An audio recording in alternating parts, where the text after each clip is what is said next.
takes a very, very special person to take a crappy situation and reframe it into something positive.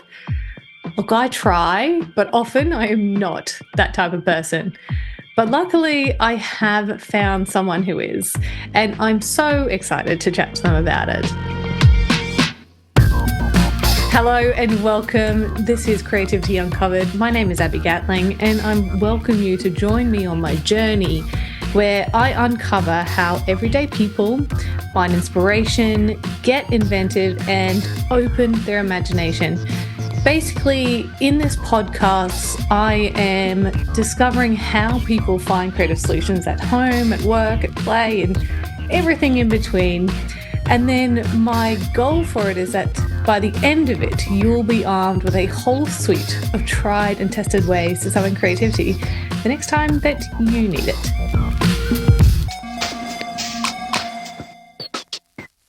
And today I am speaking with the lovely Lauren Hackney. Welcome, Lauren. Thank you so much for having me today, Abby. I'm very excited to speak with you. Yes. Look, I am really excited about this chat because we had a little bit of a brief chat a couple of weeks ago, and I just loved your story especially because when we're talking about, your journey, and you said that something along the lines of creativity saved your life. And oh gosh, I had to reach out and talk to you about it. So let's start there. Tell me what was the lead up to that? Well, I guess it's I was living a very same life for a very long time. For many years, I've worked in the same company. I've had not many changes that way, not many big changes in my life until 2020 came along, and everyone's got a COVID story. But I worked in aviation, and that went nowhere for the first time in 16 years. And it was one of those situations where finding a job was really different. You couldn't leave the house. All the new platforms like Zoom and LinkedIn, I had no reason to be a part of because I was just living in the same company for 16 years, having the time of my life. It was really fun. But then all of a sudden it was you can't leave the house and you need to find another job. So I found it really daunting because I had so many negative emotions that actually I created for myself in that space where, it wasn't anyone else in my life making me feel bad. I was the one who felt like I failed my family because I wasn't trained in anything else. And I didn't know what to do, and I felt so lost.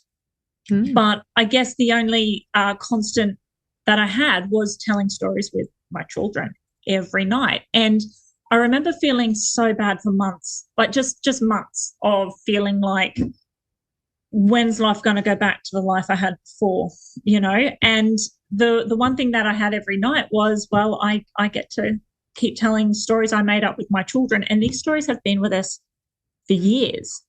It wasn't until the lockdowns kind of went mild and we got to go camping within our area. Like I'm in Brisbane, so we were allowed to travel to Stradbroke, which was a whole 40 minutes away. And it wasn't until we had a really crappy first night camping. Now, everyone had the same experience here where it was everyone's first holiday in like 5 months. So everyone was just so ready for it. And the first night it was torrential rain. And we didn't know what to do with 6 families and about 15 children. I thought, you know what, I'm going to cuddle all the kids together and tell the stories that my children and I made. And they were so popular that it wasn't just that night of the camping trip. Every night for the whole week, our children of our campsite and other campsites want to come in and join in and be part of this story. So creativity in a part where there was so much stress really changed my life because I ended up writing and illustrating and publishing that story with my children, and it's now sold all over the world. So it's one of those things where I urge so many people that if you have a situation, like I know what it's like to be living week to week in that situation and not knowing when it's going to stop. And I can even liken it like COVID is well over with that stuff, but now it's interest rates, and now I hear so many people being made redundant, and like we all want to know when this nightmare is going to end, right? I can resonate with that, where you can't see an end to this fog. But it took a camping trip with my friends who said, "What are you doing? You need to tell this story. This story's fun." And I thought, I'm really glad I pursued it, because it's now completely changed my life. Wow. That is so crazy. I mean, we've heard like quite a few stories on the podcast here about COVID has been this kind of catalyst for a brand new direction in life. People, losing their jobs and being forced to find whole new careers.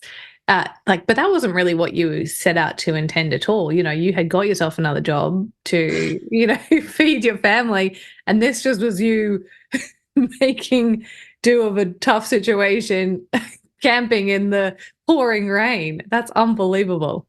Yeah, the HMAS Lauren, it was awesome. Like, it was certainly, it was one of those nights where you just got to laugh. Like, everyone's tent's flooded. I remember sleeping in the ute, and my kids slept in someone else's tent, and it was so bad.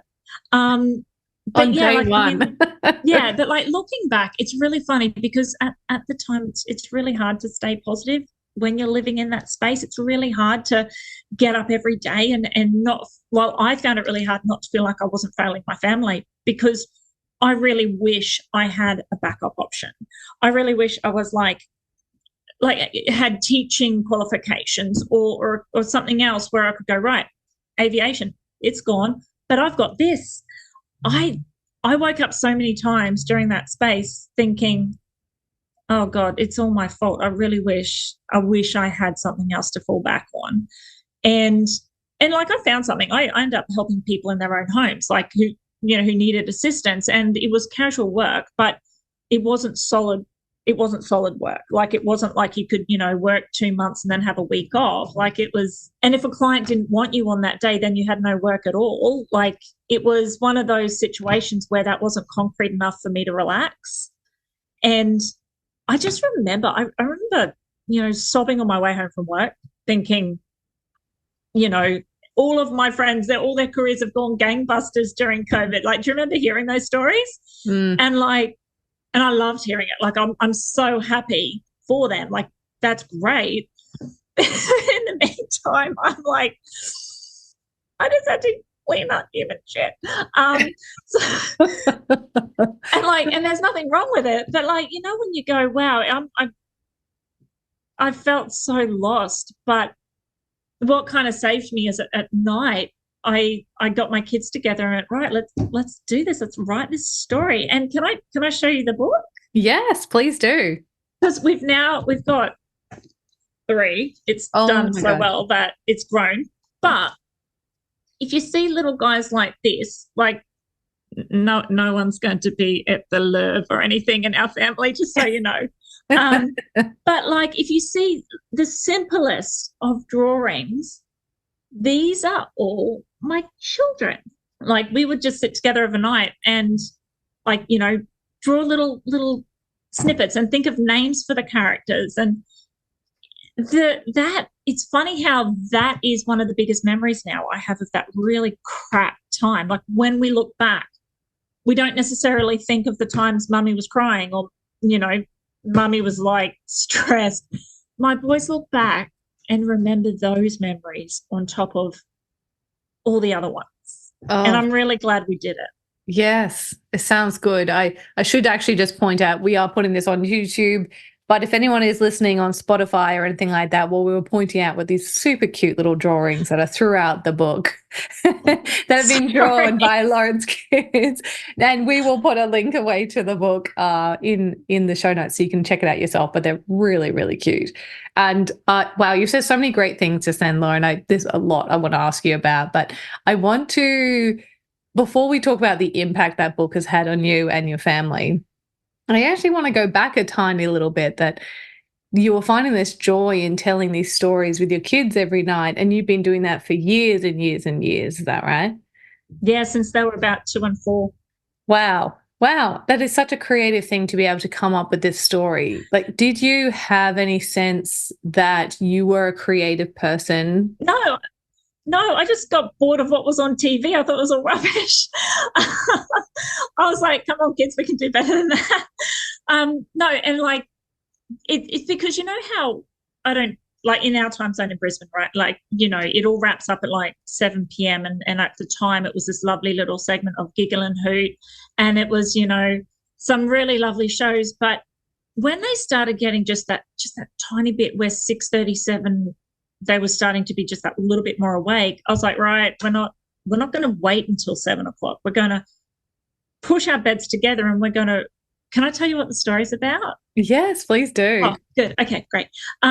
We used to dream that boys had a lolly shop, and we would take turns because all the lollies in the lolly shop had magical powers. You see, so we would take turns choosing colors and flavors, and then what would this lolly do? One would make you visible, and one would make you swim under the water like a turtle, and the other one would like.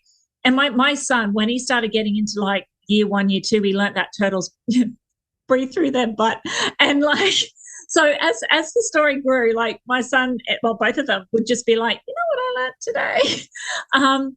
But yeah, after years, we had like where the magic came from and this other world of all these other characters of why the magic was brought to our world and how we had to help save this other world. And because when COVID happened, my boys were 6 and 8. So this was like a 4-year long story. And my husband would work 3 to 4 nights a week. So it wasn't just once a week we would tell it. We'd tell it a lot. And I used to tell it to my godchildren when I babysit them. And yeah, like we've sold other types of stories, but this was the one that was the most popular with our friends. Yeah. And your sons were contributing to that story as well.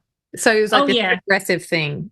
Yeah, because I remember when my youngest was in prep and we were just doing our lolly shop bedtime and he's like, Mom, if I could be invisible, I'd disappear in the school photo. And I'm like, no, you wouldn't. And like one of the storylines is one of the families in the town is like from a large family and the boy takes the invisible gobstopper and disappears in the family photo and the mum doesn't know until she gets the proofs and she gets really angry. And so like, I don't know whether to be like scared or proud, but that came from my youngest. It's good. It's like it is art imitating life. Yeah. If I could disappear, Mum, I would. Yeah, that's wild. I guess like what is intriguing to me is that I already think that so many parents are super creative because you have to keep trying new things to keep your kids entertained.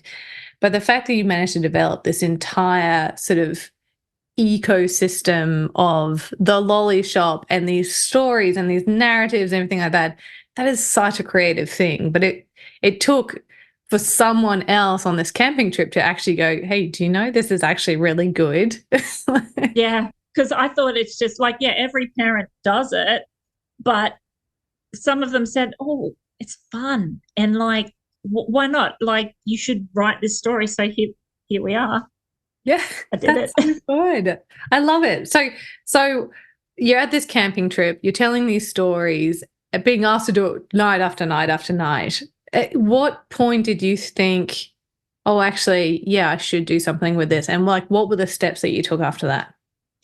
Yeah. To be fair, no, it didn't cross my mind. I love to laugh. It's one of my favorite things. And when you have a bunch of kids, just they're honest. Like when a child laughs, it's for real. Like they're not lying. And we at this point there was no structure storyline, so we just pretended that Stradbroke Island had this lolly shop, and like some of them were pretending the fish in the ocean became magical, and some of them were pretending that the shells would come to life. Like it was just this wild, and you couldn't help but to get lost and want to know what they knew. So no, I didn't think anything. I did not of those nights think, I got to do something with this. I was just purely living in the moment that I was like, wow, this is firstly, I'm envious because when you're like close to 40, you're not that happy anymore. No, not, well, you are. But like, when you're 8 to 10 years old and you've got not a care in the world and all you're doing is laughing with your friends under the stars in front of a campfire, I couldn't help but to get lost in that. I just thought that was the best time. And the barge ride home, my girlfriends were just going, hey, you've got lockdown still. Aviation is, international travel's not going anywhere. Piece it together, write the story, and I did.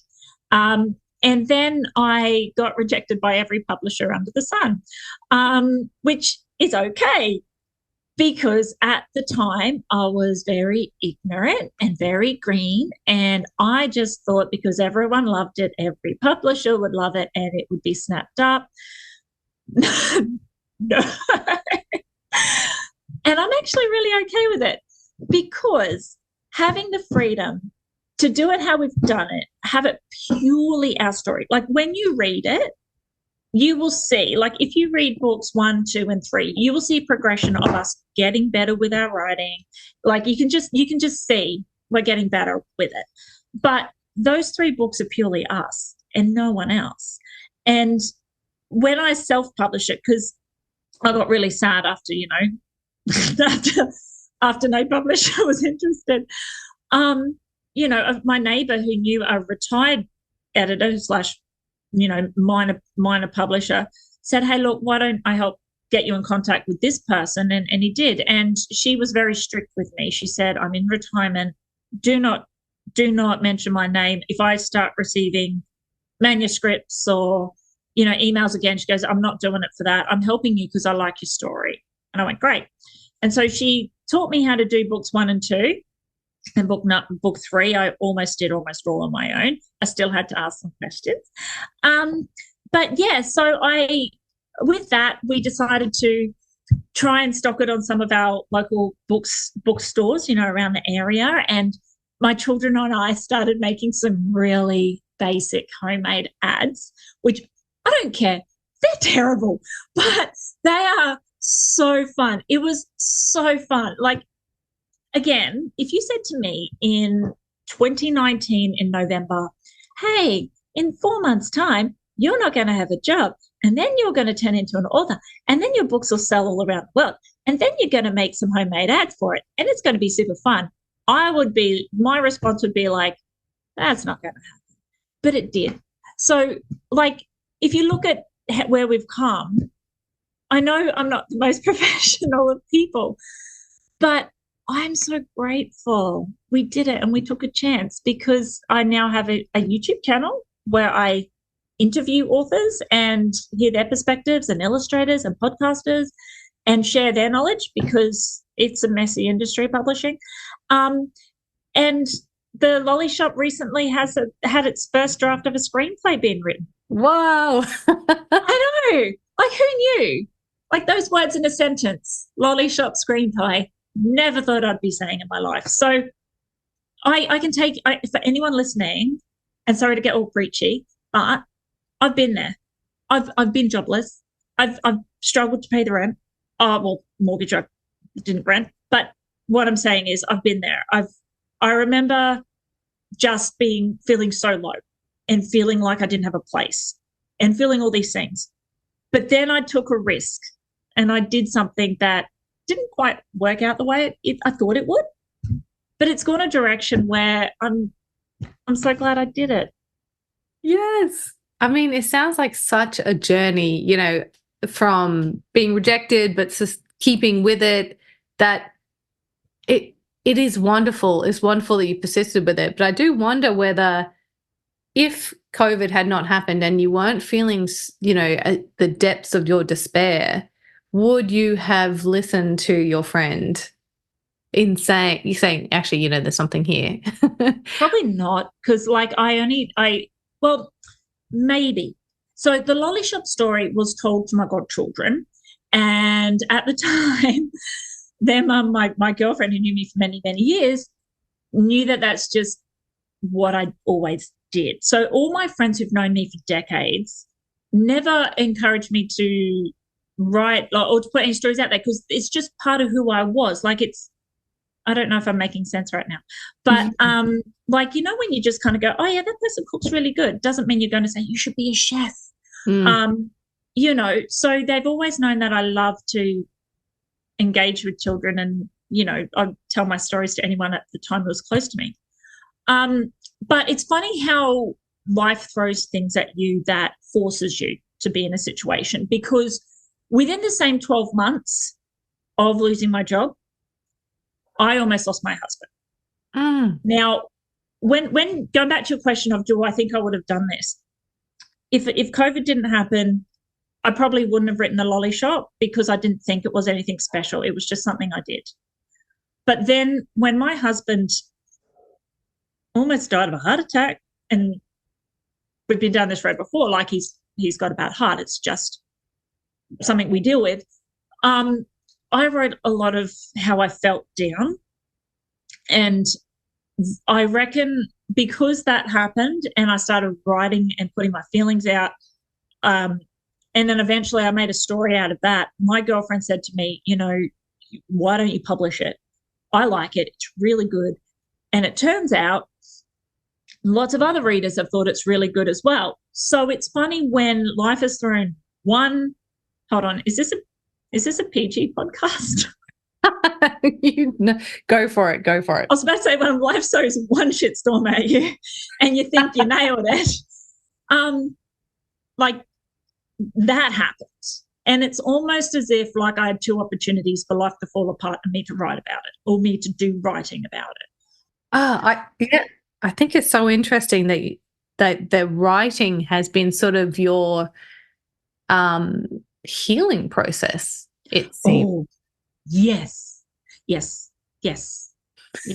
I can't tell. Do you agree with me? I can't tell.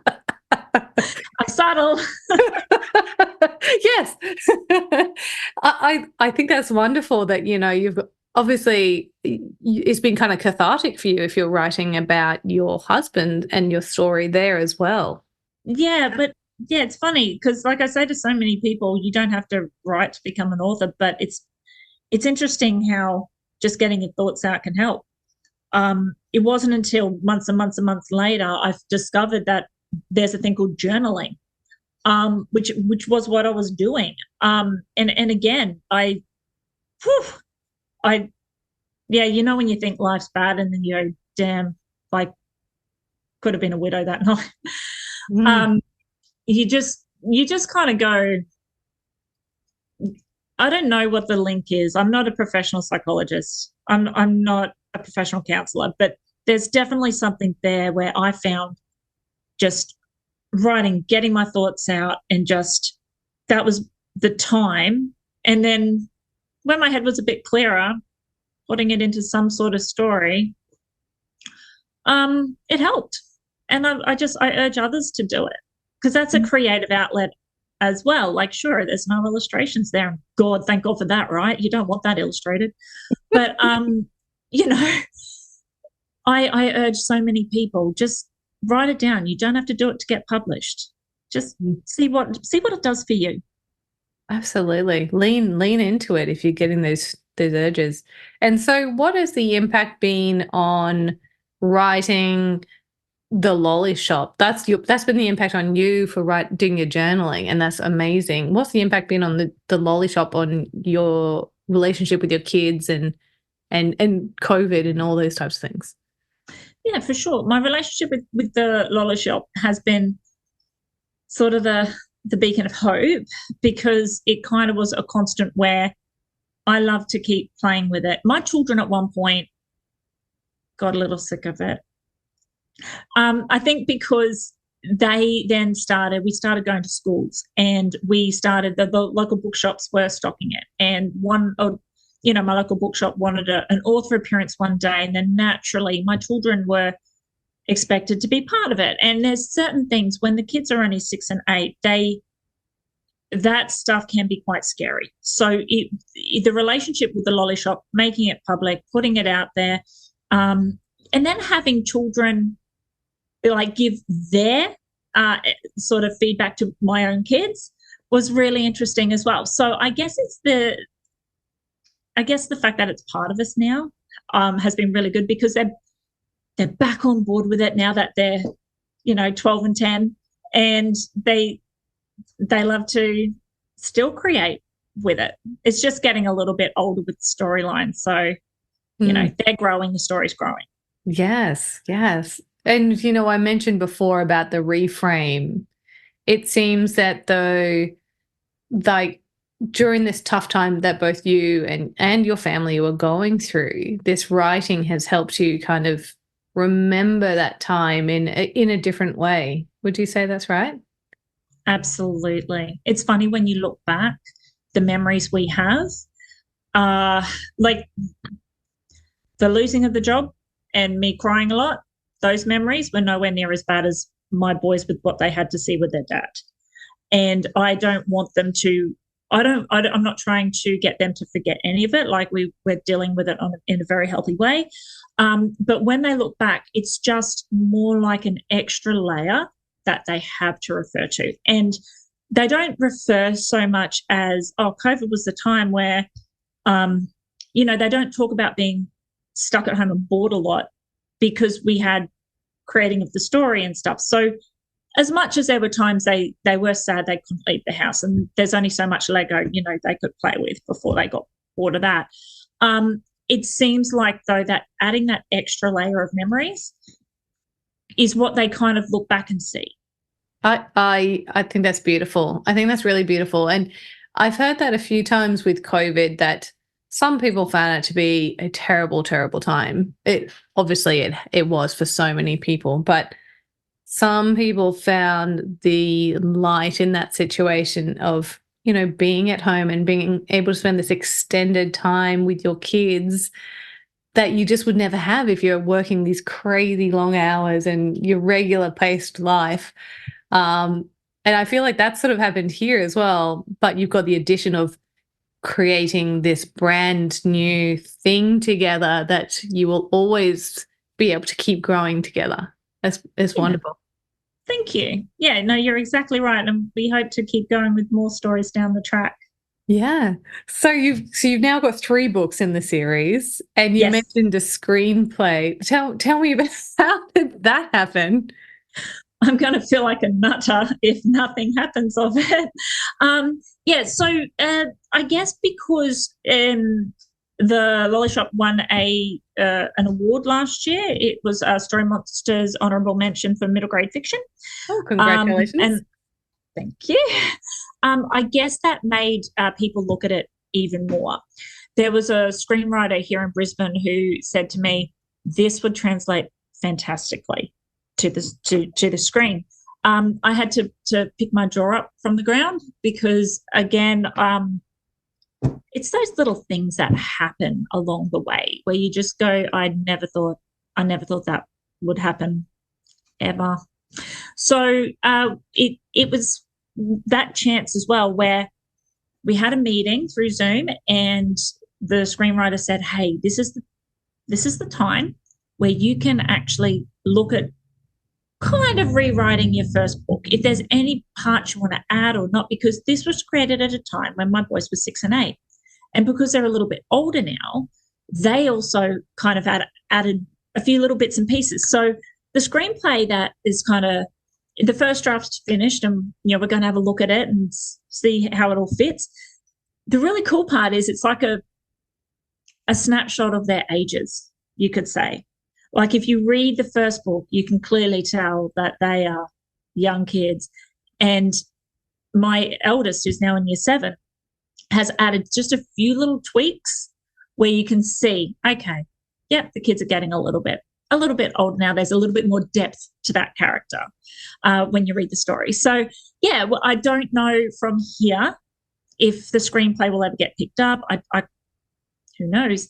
But it's been a layer of this story I never thought would happen. Yeah.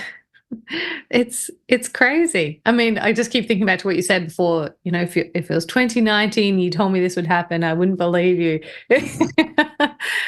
It's what a wild journey. And it sounds lovely that your kids are still involved in the writing of it and they want to be part of its future. Do you think that they are seeing themselves as authors?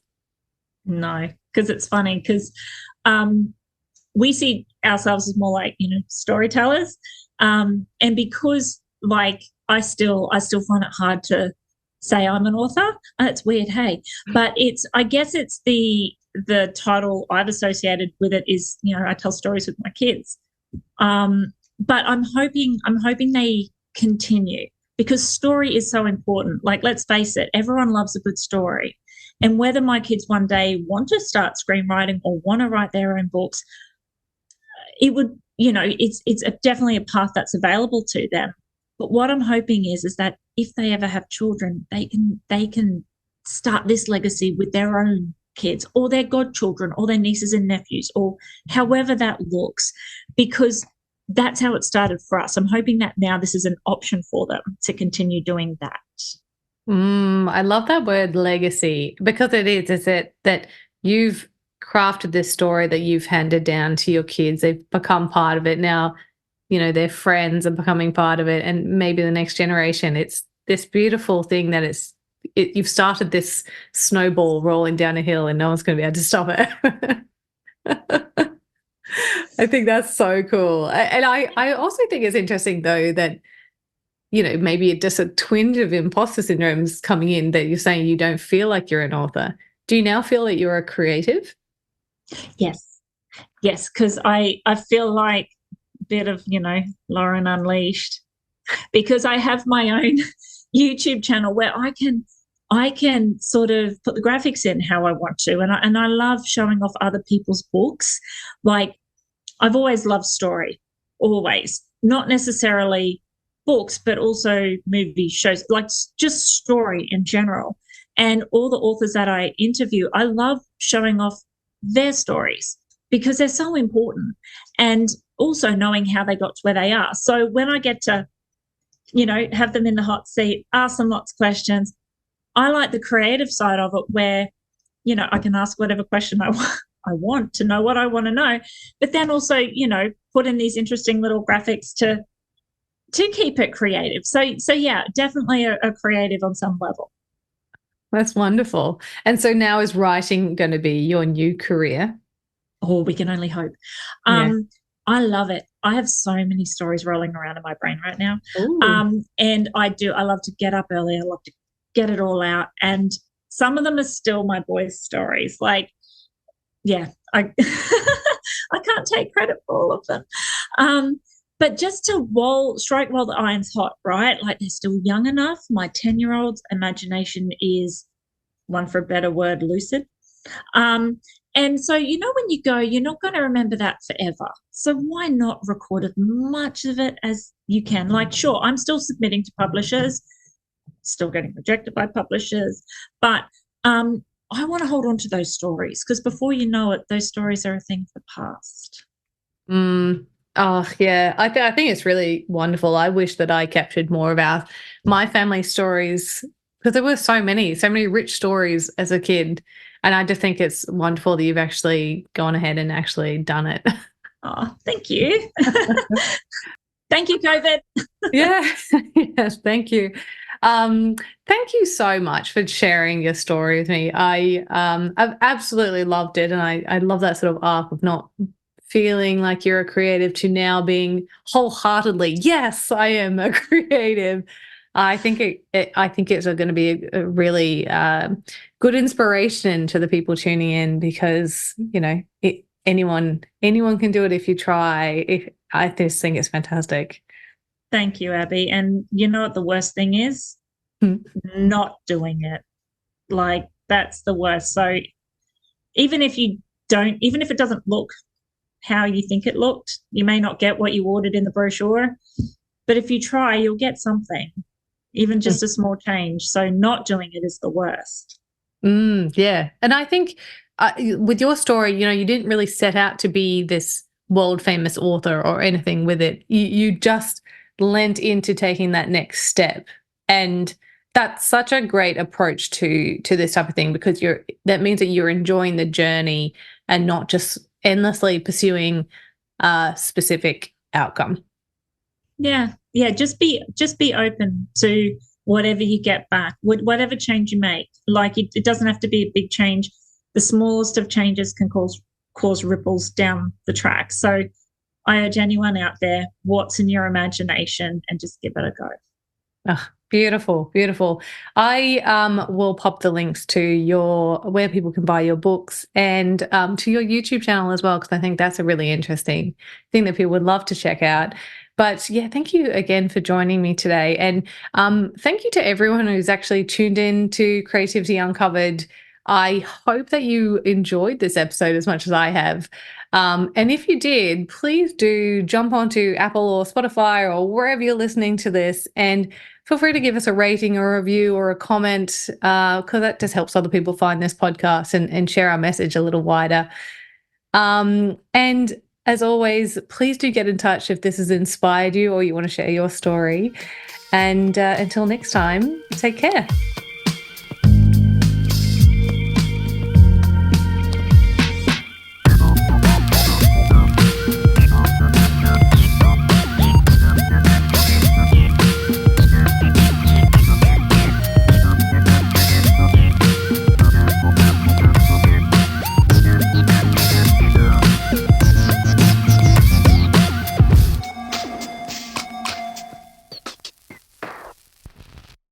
If you've made it this far, a huge thank you for your support and tuning into today's episode. Creativity Uncovered has been lovingly recorded on the land of the Cubby Cubby people, and we pay our respect to elders past, present, and emerging. This podcast has been produced by my amazing team here at Crisp Communications, and the music you just heard was composed by James Gatling. If you liked this episode, please do share it around and help us on our mission to unlock more creativity in this world. You can also hit subscribe so you don't miss out on any new episode releases.